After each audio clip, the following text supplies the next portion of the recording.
आइए मेरे प्यारे, इस क्लास में आपको एक बेहतरीन क्वेश्चन से आपका सामना कराते हैं और एक ट्रिकली के साथ। देखिए क्वेश्चन है, ये त्रिभुज से क्वेश्चन है। अगर आप 10th क्लास में है तो 100% गारंटी है कि ये क्वेश्चन रहेगा। अब ये क्वेश्चन यहाँ बोर्ड पे लिखने की जरूरत क्या थी, बिना कलम उठाए आप इस क्वेश्चन को बना लीजिएगा। बस आप अंत तक देखिए तो पहले इसको, तब तो चलिए क्वेश्चन ये क्या कर रहा है। कह रहे दो समरूप त्रिभुज के संगत भुजाओं का अनुपात 3:4 है।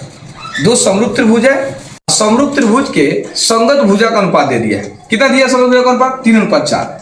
तो कह रहे इसके क्षेत्रफल का अनुपात बताएं। किसका अनुपात बताना है?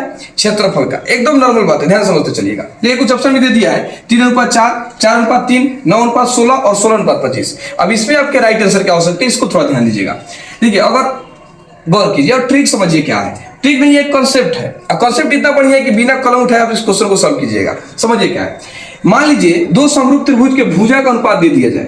किसका दे दिया जाए? भुजा का अनुपात दे दिया जाए। मान लीजिए 3:4 दिया है, भुजा का अनुपात दे दिया हो।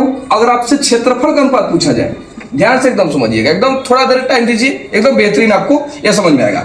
भुजा का अनुपात या क्षेत्रफल निकालना है, तो जब भी भुजा का अनुपात दिया हो और क्षेत्रफल का निकालना हो तो भुजा के अनुपात को स्क्वायर कर देते हैं। तो चलिए 3 का स्क्वायर कीजिए, क्या जाएगा? 9, 4 का स्क्वायर कीजिए 16।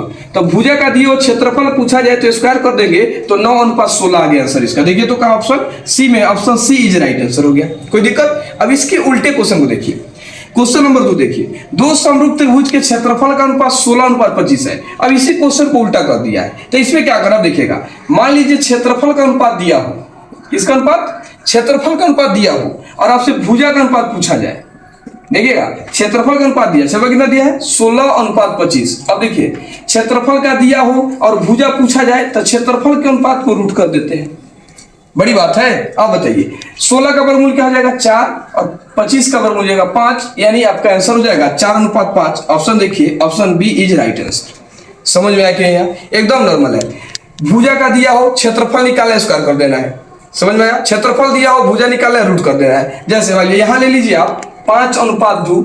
आप ये घर से करके लाएंगे, होमवर्क रहेगा आपका। इसके आंसर कमेंट में बताइएगा।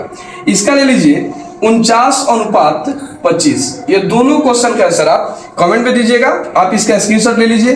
फिर हम आपसे मिलते हैं नेक्स्ट क्लास में। तब तक के लिए जय हिंद, जय भारत।